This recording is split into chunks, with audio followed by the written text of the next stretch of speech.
رضي الله تعالى عنه قال قال رسول الله صلى الله عليه وسلم من مات وهو بريء من ثلاث: الكبر والغلول والدين ودخل الجنة. رواه ابن ماجه। যাবতীয় প্রশংসা, যাবতীয় গুণগান একমাত্র আল্লাহ সুবহানাহু ওয়া তাআলার জন্য, যার অশেষ মেহেরবানিতে আমরা যথাসময়ে এই পবিত্র মসজিদে উপস্থিত হতে পেরেছি। সে মহান আল্লাহর দরবারে শুকরিয়া জ্ঞাপন করছি। আমরা বলছি আলহামদুলিল্লাহ। রাসূলের প্রতি দরুদ ও সালাম বর্ষিত হোক। আমরা বলছি সাল্লাল্লাহু আলাইহি ওয়াসাল্লাম। সম্মানিত উপস্থিতি, আজকের সংক্ষিপ্ত সময়ে আলোচনার বিষয় হচ্ছে ঋণ আদান প্রদানের বিধান। এ সম্পর্কে এক গুরুত্বপূর্ণ সংক্ষিপ্ত আলোচনা পেশ করার চেষ্টা করব ইনশাআল্লাহুল আজিজ। ওয়া মা তাওফীকি ইল্লা বিল্লাহ, আলাইহি তাওয়াক্কালতু ওয়া ইলাইহি উনীব। সম্মানিত উপস্থিতি, মানুষ হচ্ছে সামাজিক জীব। মানুষ জীবন চলতে গিয়ে একা একা চলতে পারে না।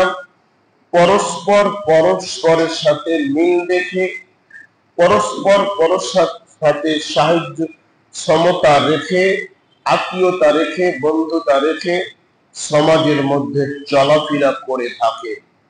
একজন মানুষ চলার ক্ষেত্রে কখনো অভাবের তাড়নায়, কখনো টাকা পয়সার সংকটে অন্যের কাছে ঋণ করে থাকে, যা শরীয়ত সম্মত। রাসূল সাল্লাল্লাহু আলাইহি ওয়াসাল্লামও সে সময় অন্যদের কাছ থেকে চলার জন্য ঋণ নিয়েছেন এবং ঋণ দিয়েছেন। এই ঋণ নেওয়া এবং দেওয়া একটি ভালো কাজ। আল্লাহ সুবহানাহু ওয়া তাআলা পবিত্র কোরআনুল কারীমের মধ্যে বলেন, মান যাল্লাযী ইউকরিদুল্লাহু করযা হাসানা, যে ব্যক্তি আমাকে ঋণ দান করবে, উত্তম ঋণ অর্থাৎ করজে হাসানা দান করবে, আমি আল্লাহ সুবহানাহু ওয়া তাআলা তার এই ঋণকে আমি অধিক গুণে বৃদ্ধি করে দিব। যদি কেউ কাউকে করজে হাসানা দেয়, টাকা পয়সা ধার দেয়, তাহলে আল্লাহ সুবহানাহু ওয়া তাআলা তার এই ঋণ দেওয়াকে আরো বৃদ্ধি করে দিবেন, তার সম্পদ টাকা পয়সা বৃদ্ধি করে দিবেন। এই কথা বলার পরে আল্লাহ সুবহানাহু ওয়া তাআলা বলছেন, ওয়াল্লাহু ইয়াকবিতু ওয়া ইয়াবসুতু, আমি আল্লাহ সুবহানাহু ওয়া তাআলা কাউকে ঋণ প্রশস্ত করে দিই, আবার কারোর জীবিকা প্রশস্ত করে দিই, আবার কারো জীবিকা কমিয়ে দিই। দেওয়ারও মালিক আল্লাহ, না দেওয়ারও মালিক আল্লাহ। এ কথা বলার পরে আল্লাহ সুবহানাহু ওয়া তাআলা বলছেন, বান্দা তুমি যাই করো না কেন, আল্লাহর হুকুম মানো বা না মানো, আল্লাহকে চিনো বা না চিনো, শরীয়ত মানো বা না মানো, ওয়া ইলাইহি তুরজাউন, আমার কাছেই পরে ফিরে আসতে হবে। কোথাও যাওয়ার পথ নেই, শেষ কাছে আল্লাহর কাছে ফিরে যেতে হবে। তো সম্মানিত উপস্থিতি, ঋণ মানুষকে দেওয়া বা মানুষের কাছ থেকে ঋণ ভালোভাবে গ্রহণ করা একটি উত্তম কাজ, একটি ভালো কাজ। আল্লাহর নবী যদিও ঋণ নিয়েছেন, ঋণ দিয়েছেন, তবে ঋণ থেকে বেঁচে থাকার জন্য অনেকবার আপনাকে আমাকে বলেছেন, যাতে করে মানুষ ঋণ না করে। উমর বিন খাত্তাব রাদিয়াল্লাহু তাআলা আনহু হতে বর্ণিত, তিনি বলেন, ইয়াকুম ওয়াদ-দাইনা, পৃথিবীর মানুষ তোমরা ঋণ থেকে বেঁচে থাকো, তোমরা ঋণ থেকে, দেনা পাওনা থেকে বেঁচে থাকো। কেন? ফাইন্না আউয়ালাহু হাম্মিল, কারণ ঋণের সূচনা হয় দুশ্চিন্তার মাধ্যমে, ওয়া আখিরাহু হারবুন, আর ঋণের শেষ হয় সংঘাতের মাধ্যমে, তর্ক বিতর্কের মাধ্যমে, ঝগড়ার মাধ্যমে। সম্মানিত উপস্থিতি, ঋণ যদি করি, যখন নিব, যে দিবে সেও চিন্তিত, যে নিবে সেও চিন্তিত। এই ঋণ দেওয়া নেওয়া নিয়ে যখন সময় মতো না দিতে পারে, তখন উভয় পক্ষের মধ্যে তর্ক বিতর্ক শুরু হয়, উভয় পক্ষের মধ্যে তর্ক বিতর্ক শুরু হয়। তর্ক বিতর্ক শুরু হয়ে থাকে। সম্মানিত উপস্থিতি,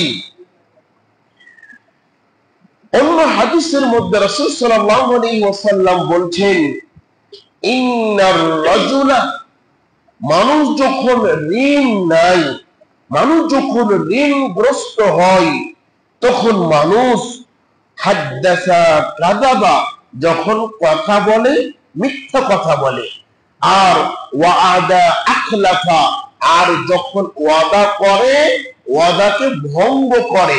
অর্থাৎ মানুষ ঋণগ্রস্ত হলে কথা ঠিক রাখতে পারে না, মানুষ ঋণগ্রস্ত হলে ওয়াদা দেওয়ার পরে এই ওয়াদা ঠিক রাখতে পারে না। এই জন্য আপনাকে আমাকে ঋণ থেকে বেঁচে থাকতে হবে, করজে হাসানা দিতে হবে।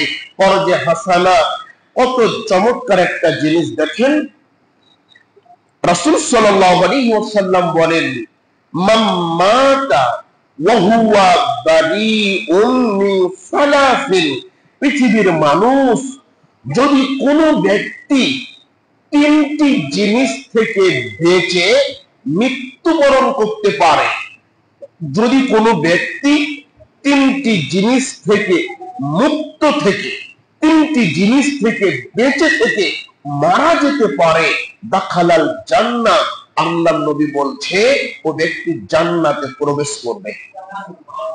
তিনটি জিনিস কি? তিনটা জিনিস, যেই তিনটা জিনিসের কথা বলা হয়েছে, এই তিনটা জিনিসই হচ্ছে মানুষের জীবনে ক্যান্সারের চাইতে বড় মহাবিপদ। ক্যান্সার যেমন মানুষের মরণ ব্যাধি, ক্যান্সার হলে মানুষের যেমন মরণ নিশ্চিত, এই তিনটি জিনিস যদি মানুষের মধ্যে থাকে, তাহলে ওই মানুষটার ধ্বংস নিশ্চিত। এক নাম্বার, আল্লাহ নবী বলছেন আল কিবরি, অহংকার।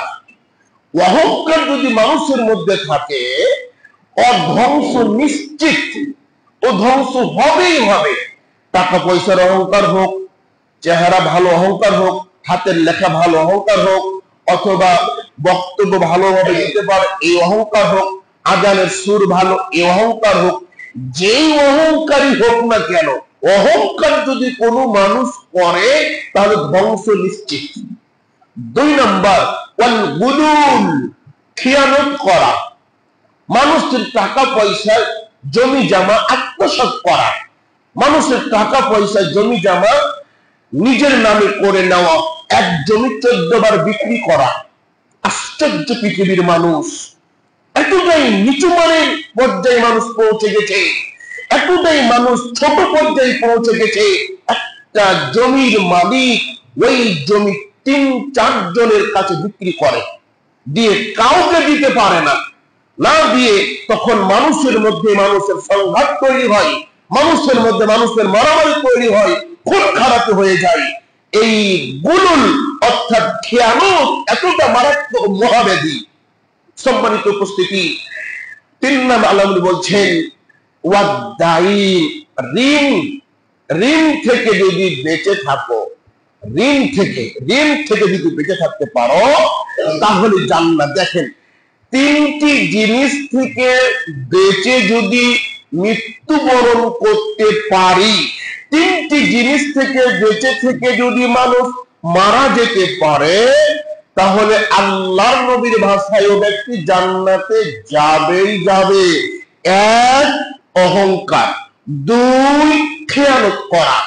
তিন, ঋণ থেকে বেঁচে থাকা। সম্মানিত উপস্থিতি, রাসূল সাল্লাল্লাহু আলাইহি ওয়াসাল্লাম বলেন, একজন ব্যক্তি জান্নাতে প্রবেশ করে জান্নাতের গেটে একটি লেখা দেখতে পেল। একটি লেখা রয়েছে, লেখাটা কি? ওয়াসসাদাকাতু বিআশরি আমসালিহা, দানের নেকি 10 গুণ।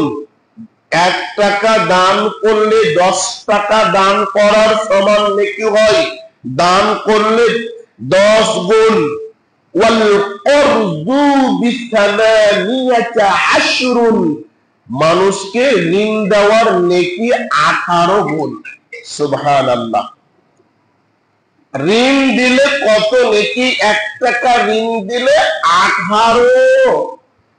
18 টাকা দান করার সমান নেকি হয়।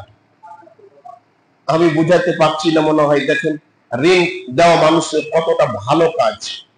যদিও আপনার 5 লাখ টাকা আছে, আমি যে বলছি যে আমার মা ক্যান্সার আক্রান্ত, 5,000 টাকা দেন বা 10,000 টাকা দেন, আমার মাকে আমি রাজশাহী নিয়ে যাব।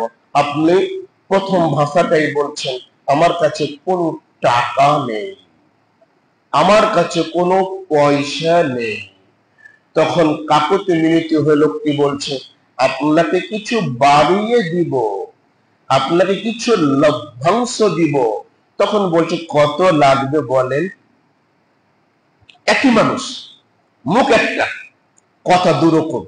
ধার চাইতে গেলে বলেন নাই, আর যদি বলে বাড়িয়ে দিব, কত লাগবে বলেন। দেখেন ব্যবহার, আপনি দেখেন গ্রামের মানুষ আছে কিনা। বর্তমান অবস্থাটা এতটা লাজুক, এতটা ছোট পর্যায়ে, কেউ কাউকে ধার দিতে চায় না।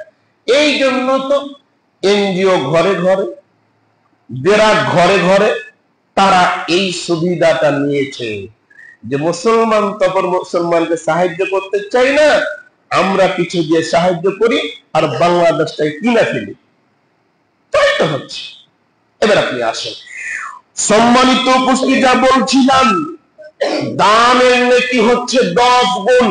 মানুষকে ঋণ দিলে নেকি হবে 18 গুণ। সম্মানিত উপস্থিতি, রাসূল সাল্লাল্লাহু আলাইহি ওয়াসাল্লাম বলেন, মান মানাহা মানিহাতা লাবানিন, যে ব্যক্তি একবার দহন করা দুধ দান করবে, যে ব্যক্তি একবার দহন করা দুধ দান করবে, আও হাদা, অথবা পথহারা ব্যক্তিকে পথ দেখাবে, অথবা কোন মানুষকে টাকা পয়সা ধার দিবে, এই 3টি কাজ যদি করতে পারে, আল্লাহর নবী বলছেন মিসলা ইফকি রাকাবাতিন, ওই ব্যক্তি একটি গোলাম আজাদ করার সমপরিমাণ নেকি পাবে। একজন গোলাম আজাদ করলে কেমন নেকি? আল্লাহর নবী বলছে একজন গোলাম আজাদ করলে তার নেকি হলো জান্নাত। সুবহানাল্লাহ।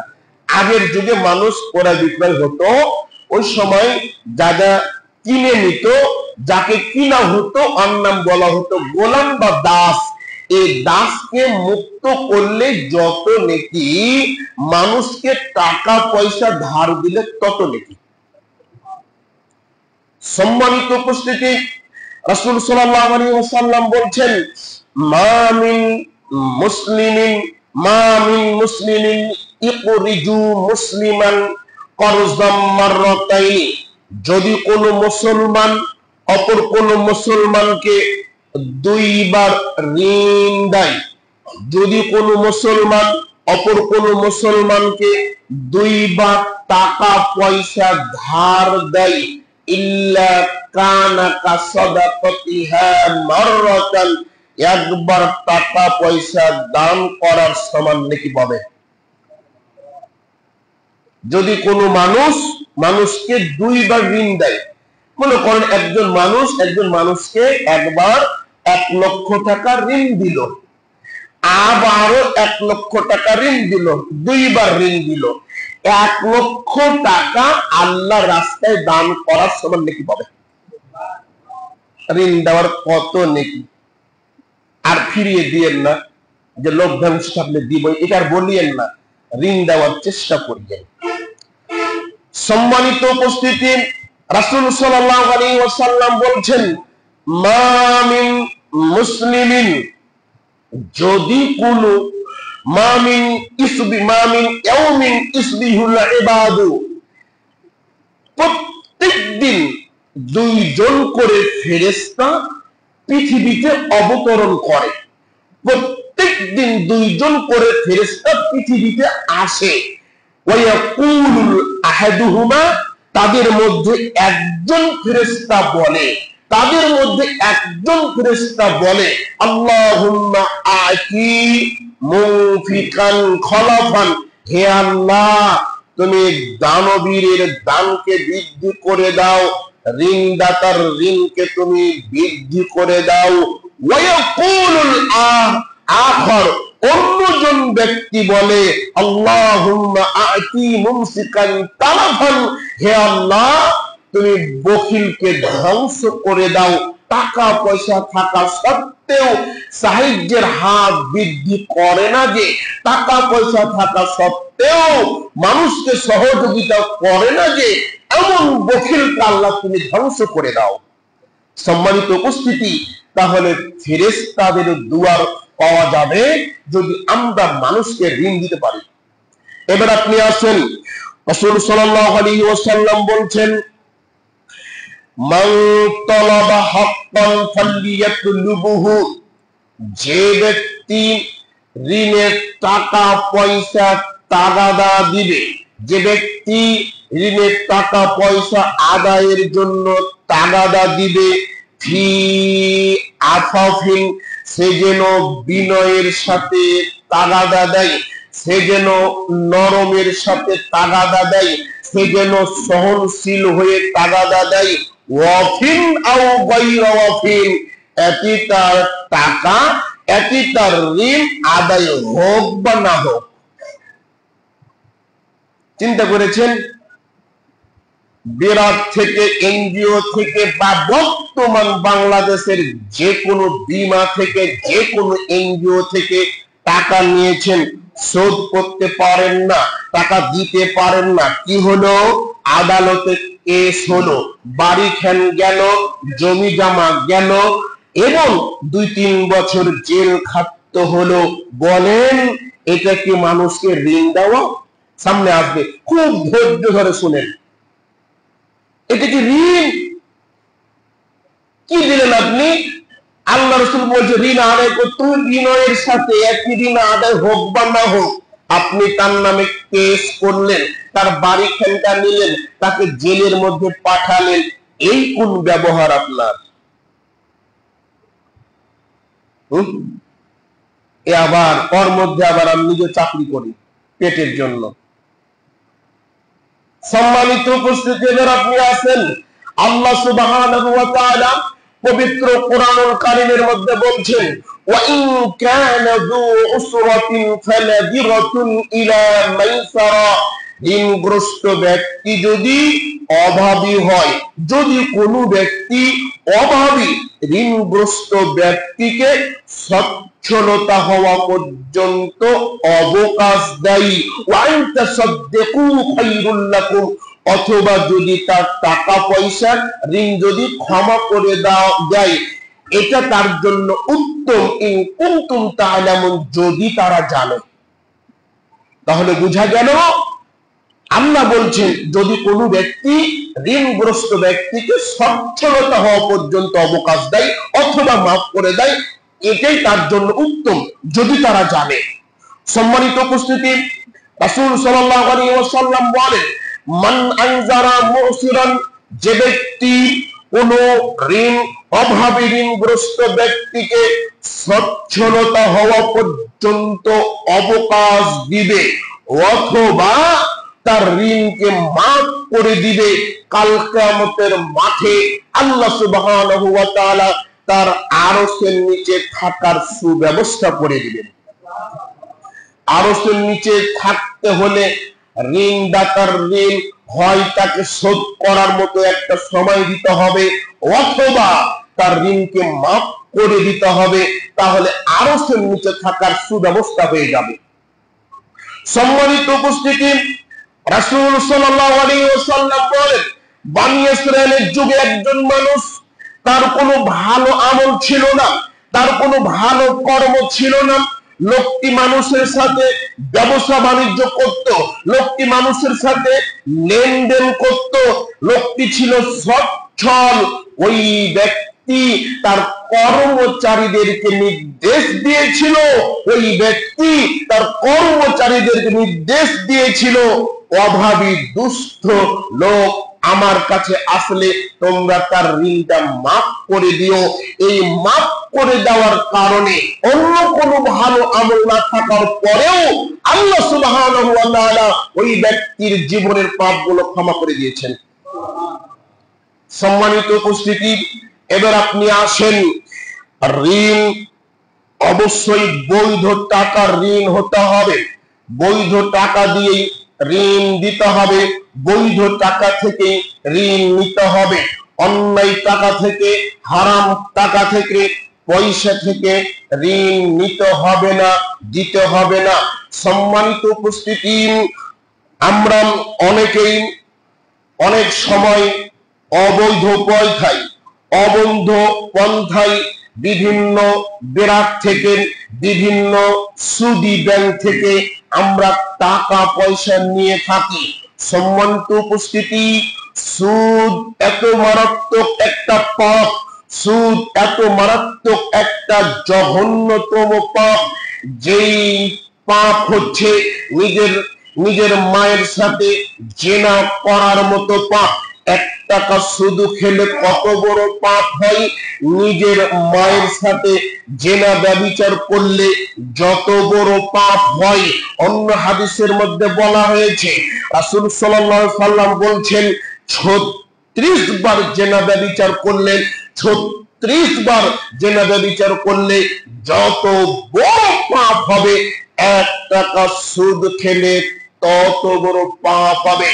সুদ যে দিবে, সুদ যে নিবে, সুদের সাক্ষী যে থাকবে, সুদ যে লিখবে, এই 4 প্রকার মানুষ হচ্ছে সমান সমান অপরাধী।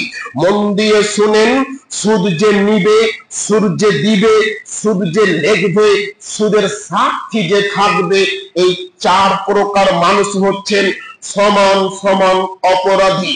সমান সমান অপরাধী কেন? সমান সমান অপরাধী মানে নিজের মায়ের সাথে জেনা করলে যত পাপ, সুদী ব্যাংকে চাকরি করলে তত পাপ। ছেলেকে অনার্স মাস্টার্স পাস করে টাকা থাকলে ব্যবসা বাণিজ্য ধরিয়ে দিয়ে চকলেট বিক্রি করে খেবে আপনার ছেলে। টাকা পয়সা ভালো থাকলে কলা বিক্রি করে খাবে। কলা বিক্রি করে খেতে না পারলে আপনার ছেলের শরীরে শক্তি আছে, রাস্তাঘাটে কাজ করে খাবে। কাজ করে খেতে না পারলে আপনার ছেলে পঙ্গু, হাত নাই পা নাই, রাস্তায় রাস্তায় ভিক্ষে করে খাবে। ভিক্ষে করে খাওয়া ভালো, ছেলে মেয়েকে কোনো ব্যাংকে চাকরি দেওয়া ভালো না। কেউ চাকরি করবে না ব্যাংকে, কোনো এনজিওতে না, কোনো বিমাতে না, কোনো কিছুতে না। হাত দিয়েছে 2টা হাত, হাত দিয়ে কাজ করে খাবে। মেধা ভালো হলে সরকারি চাকরি করে খাবে, চাকরি পাচ্ছে না, সে মানুষের বাড়ি কাজ করে খাবে। কাজ করে খাওয়া ভালো, কোন সুদী ব্যাংকে চাকরি করা ভালো না। বাংলাদেশে আমার জানা মতো কোন ব্যাংক সুদ মুক্ত না। দেখি একজন দাঁড়িয়ে বলেন তো ভাই, অমুক ব্যাংকটা সুদ মুক্ত দেখেন, একটা ব্যাংক বাংলাদেশে দেখেন যে ব্যাংকটা সুদ মুক্ত। কেন রে ভাই, এত টাকা পয়সার মালিক হতে হবে কেন? এত টাকা পয়সার মালিক হতে হবে কেন? পুঁটি মাছ খাওয়ার জন্য যদি আল্লাহ আপনাকে তৈরি করে রাখে, পুঁটি মাছ কিনে খান, বোয়াল মাছের আশা করিয়েন না। আপনাকে যদি আল্লাহ পুঁটি মাছ কিনা খেয়ে যদি পৃথিবীতে বাঁচার শক্তি দেয়, পুঁটি মাছ কিনে খান। মূলা দিয়ে ভাত খাওয়ার শক্তি দিয়েছে, মূলা কিনে ভাত খান। লবণ দিয়ে ভাত খাওয়ার শক্তি দিয়েছে, লবণ দিয়ে ভাত খান। বোয়াল মাছের আশা করতে গিয়ে ঋণী ব্যাংকে চাকরি করিয়েন না। যাকে বোয়াল মাছ খাওয়ার জন্য তৈরি করা হয়েছে, সে বোয়াল মাছ কিনেই খাবে। 10 কেজি 20 কেজি ওজনের বোয়াল মাছ তাকে কিনে খেতেই হবে। কারণ ওই যদি বোয়াল মাছটা না কিনে ওই গরিব ব্যবসায়ী ওই বোয়াল মাছ বিক্রি হবে না। এই জন্য যাকে বোয়াল মাছ কেনার জন্য আল্লাহ পাক তৈরি করেছে, ওই বোয়াল মাছ কিনে তাকে খেতে হবে। সে যদি বোয়াল মাছ না কিনে বখিলতা করে, এই বখিলতার পাপ নিয়ে তাকে জাহান্নামে যেতে হবে। খুব সাবধান। পৃথিবী কয়দিনকার পৃথিবী আমার? আপনাদের সমাজে চালু আছে কিনা বলতে পারবো না। আমার দেশে একটা শব্দ প্রচলিত আছে, দাদন। শব্দের নাম কি? দাদন। দাদন মানে হচ্ছে যে ঋণ দেওয়া বা ধার নেওয়া। দাদন কি? ইট। এই মনে করেন যে আষাঢ় মাসে বা জ্যৈষ্ঠ মাসে ইটের মালিক তার টাকা পয়সা নাই, অন্যের কাছ থেকে টাকা নিবে। তো কিভাবে নিবে? একটা ঋণের চুক্তি হয়। কত চুক্তি হয়? 5,000 বা 6,000 বা 7,000 একটা চুক্তি হলো। যেই সময় ইট দিবে ওই সময় ইটের দাম যাই থাকুক না কেন, এর নাম হচ্ছে দাদন। এটা স্পষ্ট সুদ। এই সুদ থেকে বেঁচে থাকতে হবে। ব্যবসার সুদের মধ্যে অনেক পার্থক্য আছে। আমি তো ব্যবসা করছি না, খাবার গুদামজাত করা যায় না, কোনো কিছু গুদামজাত করা যায় না, ইসলামের কথা। আর ইসলামের আরেকটা বিধান হলো, যা নিবেন তার চোখে দেখে নিবেন। কি নিলেন আর কি বিক্রি হলো? গাছে আম বিক্রি হয়, 10 বছরের জন্য আমের বাগান বিক্রি হয়। কি দেখে কি বিক্রি করলেন আপনি? আর ইসলাম বলছে ফল যখন খাওয়ার মতন ডাকর হয়েছে তখন তোমরা ফল বিক্রি করো। আপনার যুক্তি আর ইসলামের মিল খায় না ভাই। এগুলো থেকে বেঁচে থাকতে হবে।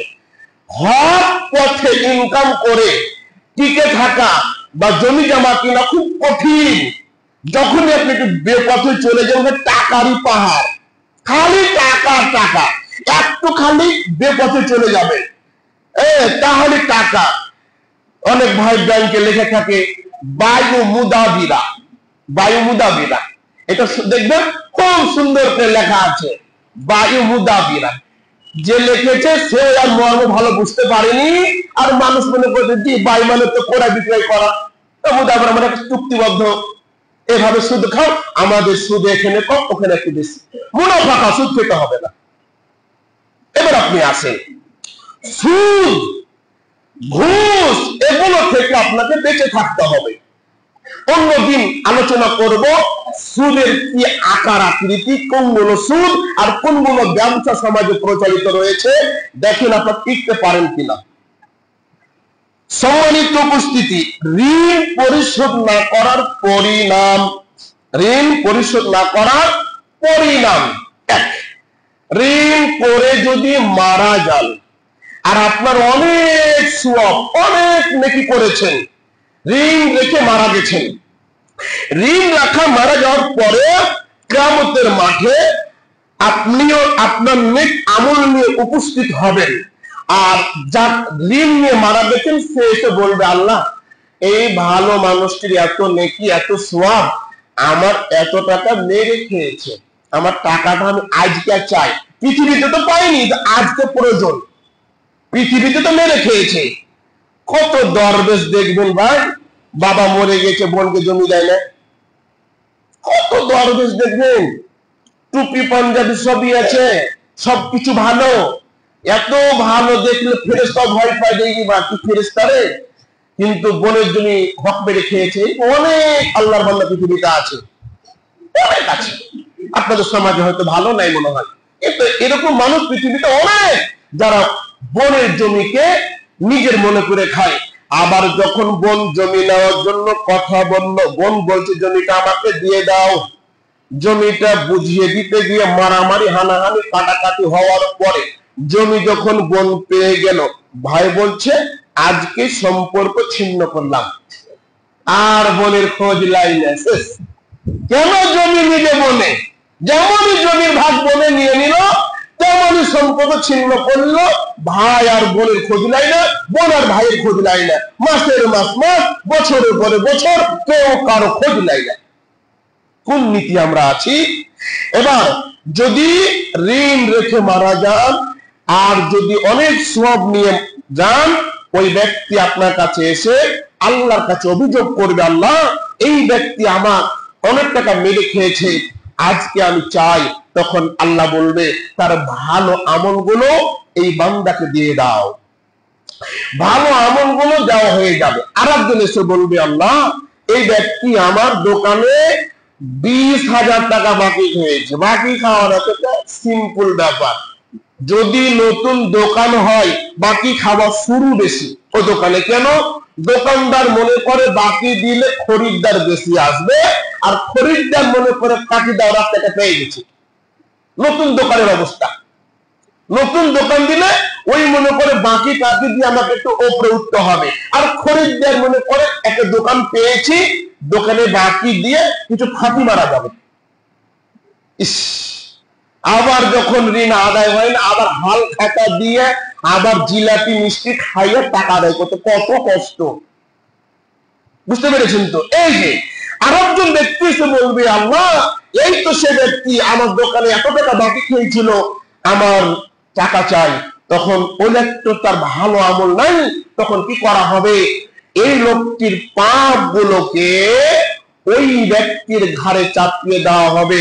তখন ওই লোকটি নিজের পাপ আর ঋণীর পাপ নিয়ে, সবার পাপ নিয়ে জাহান্নামে চলে যাবে। এটা 1 নাম্বার। 2 নাম্বার, ঋণ রেখে মারা গেলে আল্লাহ নবী সাল্লাল্লাহু আলাইহি ওয়াসাল্লাম তার জানাজা পড়তেন না, জানাজাই হবে না। আল্লাহ নবীর কাছে একটা জানাজা আসলো, আল্লাহ নবী বললেন লোকটিকে ঋণ আছে, তখন বলা হলো ঋণ আছে। আল্লাহ নবী বললেন আমি তার জানাজা পড়ব না। আল্লাহ নবী তার জানাজা পড়লেন না।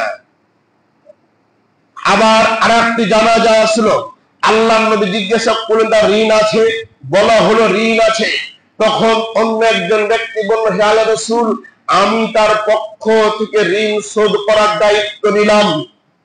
তখন আল্লাহ নবী সাল্লাল্লাহু আলাইহি ওয়াসাল্লাম তার জানাজা পড়ালেন। দেখেন, ঋণ থাকলে জানাজাই হয় না।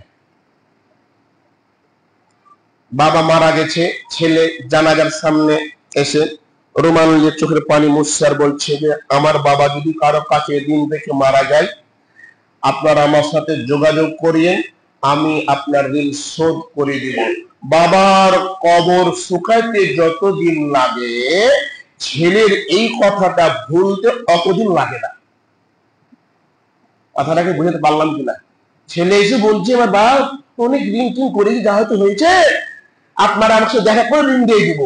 এই একটা বিশ্বাস নিয়ে থেকে গেল। বাবার কবরের মাটি শুকানোর আগে ছেলের অন্তর থেকে ওটা ভুলে গিয়েছে যে ঋণ শোধ করতে হবে।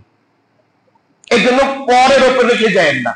তাহলে বোঝা গেল ঋণ থাকলে জানাজা খুব কঠিন, কেউ দায়িত্ব নিতে হবে, তাহলে জানাজা। সম্মানিত উপস্থিতি, রাসূল সাল্লাল্লাহু আলাইহি সাল্লাম বললেন ইগফারু লিশ-শাহীদি কুল্লু যামবিন, শহীদের সমস্ত পাপ ক্ষমা করে দেওয়া হবে। শহীদ হয়ে মারা গেলেন, ইসলামকে বিজয় করার জন্য জীবন দিতে পারলে, শহীদ হয়ে মারা গেলে তার জীবনের সমস্ত পাপ ক্ষমা হয়ে যাবে, ঋণের পাপ ব্যতীত। অন্য হাদিসের মধ্যে বলা হয়েছে, রাসূল সাল্লাল্লাহু আলাইহি সাল্লাম বলছেন ওয়াল্লাযী নাফসু বিয়াদিহি, যার হাতে আমার জীবন রয়েছে, আমি নবী তার কসম করে বলছি, যার হাতে আমার জীবন রয়েছে আমি নবী তার শপথ করে বলছি, কোন ব্যক্তি যদি ইসলামকে বিজয় করার জন্য, আল্লাহর বিধানকে বিজয় করার জন্য আল্লাহর পথে জীবন দিয়ে শহীদ হয়, আবার জীবন পাই, আবার শহীদ হয়, আবার জীবন পাই, আবার শহীদ হয়, আবারও জীবন পাই, এভাবে জীবন পেল 2 বার 3 বার, যদি ও ব্যক্তির ঋণ থেকে যায়, ও ব্যক্তি সেই পর্যন্ত জান্নাতে প্রবেশ করতে পারবে না যেই পর্যন্ত ওই ব্যক্তির পক্ষ থেকে ঋণ পরিশোধ করার দায়িত্ব কে নিবে অথবা ঋণ কেউ পরিশোধ না করবে। শহীদ হয়ে গেলাম, জীবন দিয়ে দিলাম, লক্ষ টাকা ঋণ থাকলো, জান্নাত হবে না? আগে ঋণ শোধ করতে হবে, তাহলে জান্নাত হবে। সম্মানিত উপস্থিতি, এবার আপনি আসেন ঋণ পরিশোধ না করলে জানাজা হবে না, আল্লাহ নবী জানাজা করেনি, এবং নিজের নেকিগুলো দিয়ে শোধ করতে হবে। এবার আমরা আসি, সময় খুব সংক্ষেপে, ঋণ থেকে কিভাবে বাঁচা যেতে পারে, ঋণ থেকে কিভাবে মুক্তি পাওয়া যেতে পারে। এক নাম্বার, ঋণ থেকে বাঁচতে হলে আল্লাহ আপনাকে যা দিয়েছেন তাতেই সন্তুষ্ট থাকতে হবে। আপনি যে সম্পদের মালিক হয়েছেন, ওই সম্পদের মালিক হয়ে খুশি থাকতে হবে। আল্লাহ নবী বলেন, ওয়া আরদা বিমা কাসামাল্লাহু লাকা, আল্লাহ তোমার তাকদিরে, তোমার ভাগ্যে যা নির্ধারণ করেছেন তাতেই যদি তুমি খুশি থাকতে পারো, তাকুন আগুনান নাস, তাহলে তুমি পৃথিবীর মধ্যে সবচেয়ে বড় ধনী হয়ে যাবে। সুবহানাল্লাহ। তাহলে ঋণ থেকে বাঁচতে হলে যা আছে ওটাই নিয়ে খুশি থাকতে হবে। সম্মানিত উপস্থিতি, আল্লাহর নবী বলেন, লাইসাল গিনা আন কাসরাতিল আরাজিল, টাকা পয়সার আধিক্য হলেই পার্থিব জীবনে টাকা পয়সা বেশি হলেই ধনী হওয়া যায় না। অল গনি গিনান নাফস, মূলত ধনী হলো অন্তরের ধনী। ধনীকে যার অন্তর আল্লাহ একবারে বিশাল বড় করে দিয়েছেন।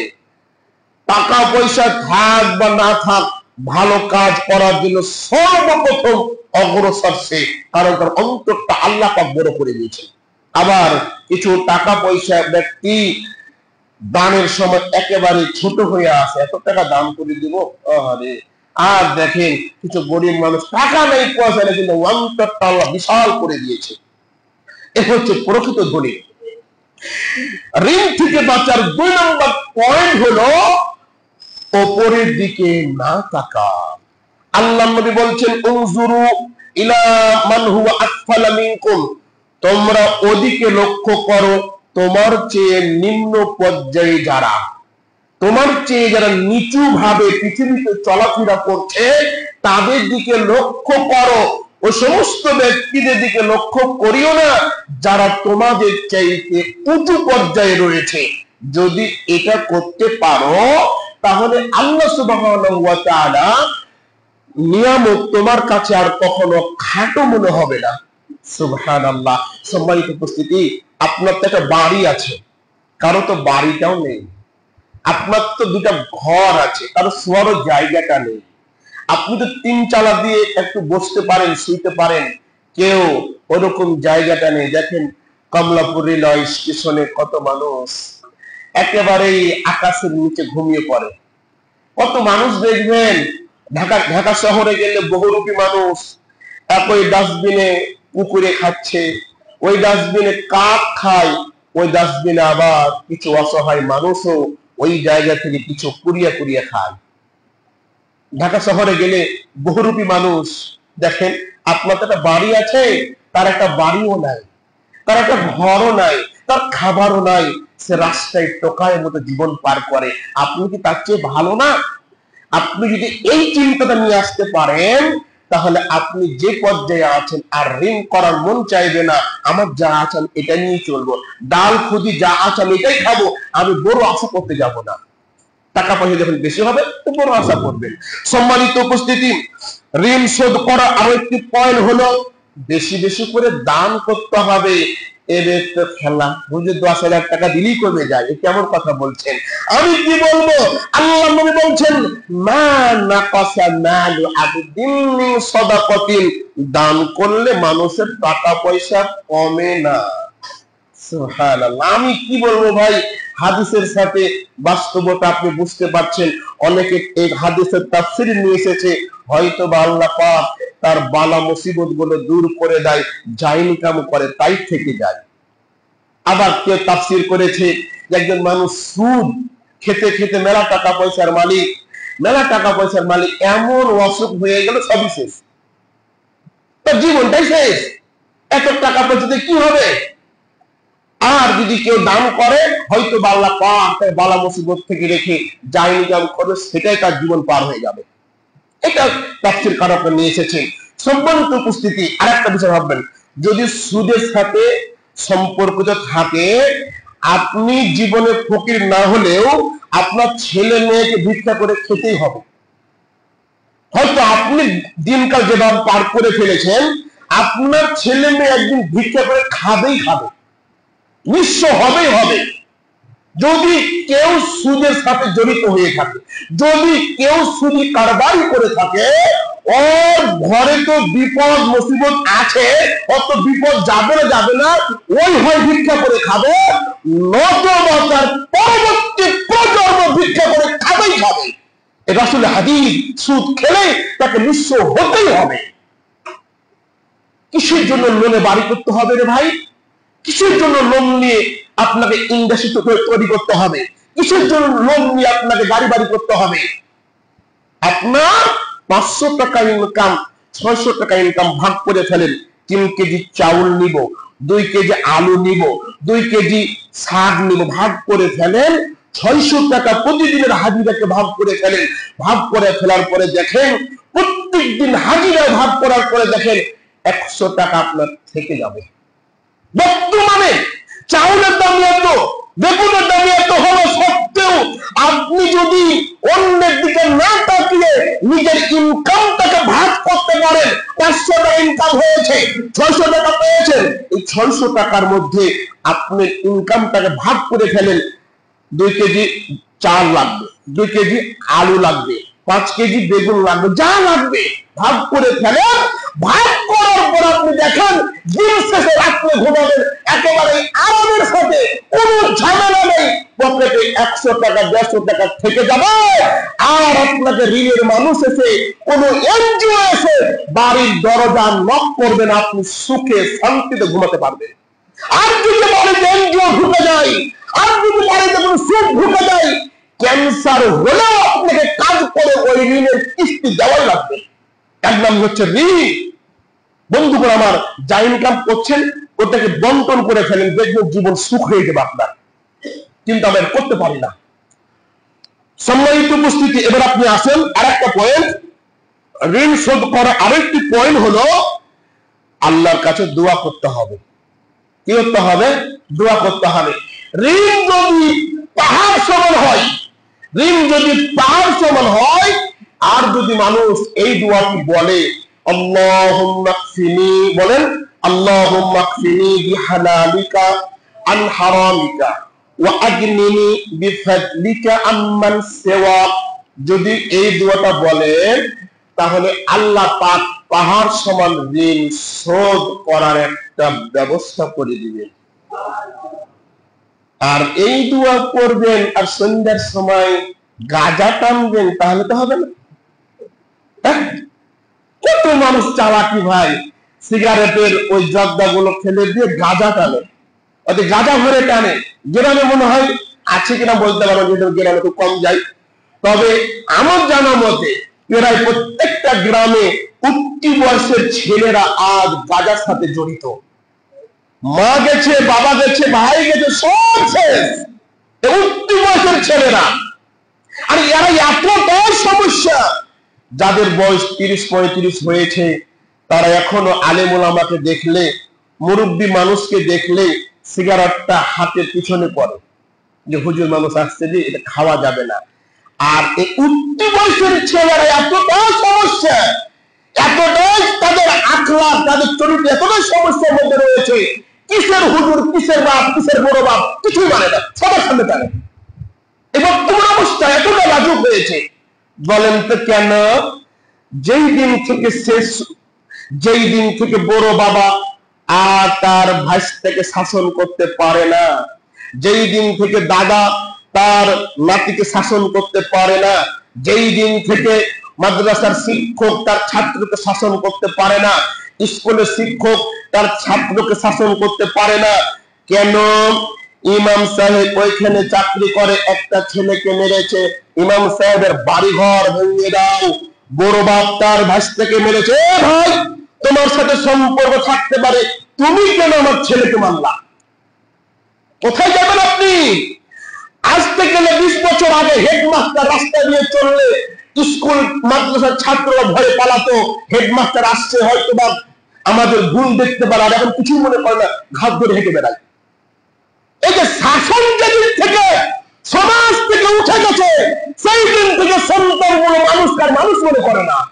আজ এই শাসন যদি থাকতো, বড় আব্বাকে দেখলেই যদি সমস্ত ছাওয়াল ফল ভয় পেত, কারণ বড় আব্বা আমাকে একটা থাপ্পড় মারবে, দাদা একটা থাপ্পড় মারবে, বংশীয় বড়টা থাপ্পড় মারবে, এই ভয় যদি থাকতো, তাহলে হয়তো বা আপনার ছেলে এতটা বেয়াদব হতো না যতটা বেয়াদব এখন হয়ে গেছে। তাহলে বলছিলাম, ঋণ শোধ করার উপায় হচ্ছে আল্লাহর কাছে বেশি বেশি দোয়া করতে হবে। আল্লাহর নবী নামাজে বলতেন, আল্লাহুম্মা ইন্নী, বলেন আল্লাহুম্মা ইন্নী আউযু বিকা মিনাল হাম্মি ওয়াল হুজুনি ওয়াল আজিজি ওয়াল কাসালি ওয়া আউযু বিকা মিন আরজালিল উমরি ওয়া যালাইদ দাইনি ওয়া গালাবাতির রিজাল। এটা তিনি নামাজে পড়তেন। এই দোয়াটির মধ্যে একটি দোয়া আছে, আল্লাহ তুমি আমাকে ঋণ থেকে মুক্ত রাখিও। সুবহানাল্লাহ। তাহলে আসি, আল্লাহ পাক আপনাকে আমাকে ঋণ থেকে বেঁচে থাকার, একেবারে বেকায়দা না হয়ে গেলে ঋণ করতে যাবেন না, আর কোন সুদি ঋণ করবেন না। ভালো মানুষের কাছে গিয়ে কিছু টাকা পয়সা কর্জ নেবেন, আর সময় মতো ওই টাকাটা শোধ করার চেষ্টা করবেন। কোন দিন কোন কিস্তি কোন ঋণ এই জায়গা থেকে বেঁচে থাকেন, জীবনটা আপনার সুন্দর হয়ে যাবে ভাই। আল্লাহ পাক আপনার কবুল করুক। সকলে বলছি আল্লাহুম্মা আমিন। এই বলে আজকে বক্তব্য এখানে শেষ করলাম। আমানা ইল্লাল বালাগ। সামনের সপ্তাহের বক্তব্য দিয়ে রাখছি আত্মসাৎ, জমি জমা আত্মসাৎ, বক্তব্যের পয়েন্ট বলে রাখলাম। সামনের সপ্তাহে আগে আসে ইনশাআল্লাহ। সামাজিক রোগ ধরবো ইনশাআল্লাহ। সামাজিক রোগ থেকে মুক্ত হতে হবে। যে রোগগুলো আছে তার মধ্যে সবচেয়ে আরেকটা বড় রোগ হচ্ছে আত্মসাৎ, মানুষের জমি জমা দখল করা, খুব বড় পাপ। এই বিষয় ইনশাআল্লাহ সামনের সপ্তাহে হবে। কমর শক্ত করে আসবে ইনশাআল্লাহ। আল্লাহ পাক আপনার আমাকে কবুল করুক। সকলে বলছে আল্লাহুম্মা আমিন। এই বলে আজকে বক্তব্য এখানে শেষ করলাম। ওয়া মানিল্লাল বালাগ।